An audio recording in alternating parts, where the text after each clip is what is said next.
রাতের আকাশে জ্বলজ্বলে তারারা যেন দূর দেশের প্রবাসীর হৃদয়ের কথা বলে। সুহেল একজন মধ্যবয়সী পুরুষ, দীর্ঘ 10 বছর ধরে প্রবাসে দিন কাটাচ্ছেন।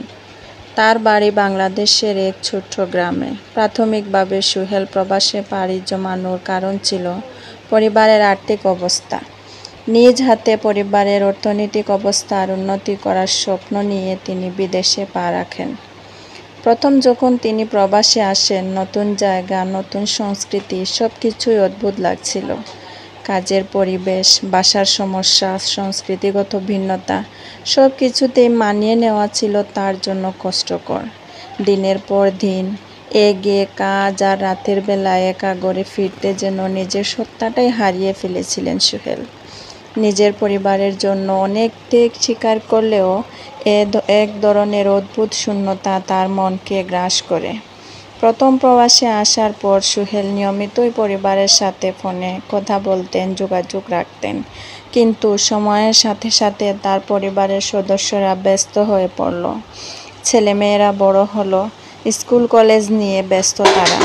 স্ত্রী সংসারের নানা কাজে মগ্ন হয়ে পড়ল।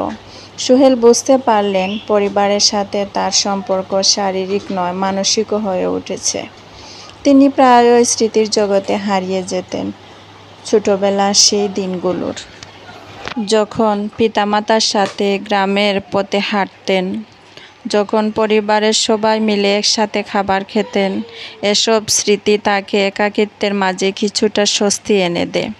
প্রতিদিন একই রুটিন, সকালবেলা কাজে যাওয়া, সারাদিন কাজ করার পর পরিশ্রম, আর সন্ধ্যায় ক্লান্ত শরীর নিয়ে আসা। এভাবেই তার দিনগুলি কাটছিল। মাঝে মাঝে ছুটির দিনগুলোতে সুহেল ঘরের জানালার পাশে বসে গ্রামের বাড়ির কথা ভাবতেন। একদিন সুহেলের খুব মন খারাপ হচ্ছিল। তিনি মায়ের কথা ভাবছিলেন। মায়ের সাথে কতদিন দেখা নেই। হঠাৎ একদিন গ্রামের বাড়ি থেকে খবর এলো তার মা খুব অসুস্থ। কিন্তু ছুটি মঞ্জুর হলো না। সুহেল অনুভব করলেন এই প্রবাস জীবনের জন্য তিনি অনেক কিছুই হারিয়ে ফেলেছেন। টাকা পয়সা আসছে ঠিকই, কিন্তু সুখ কোথায়? অনেক সংগ্রামের পর সুহেল দেশে ফিরে এলেন। কিন্তু গ্রামে ফিরে এসে দেখলেন সেই পরিচিত জায়গাগুলো আর আগের মতো নেই। গ্রামের মানুষ বদলে গেছে, ছেলেমেয়েরা বড় হয়েছে, স্ত্রীও অনেকটা দূরের মানুষ হয়ে গিয়েছে।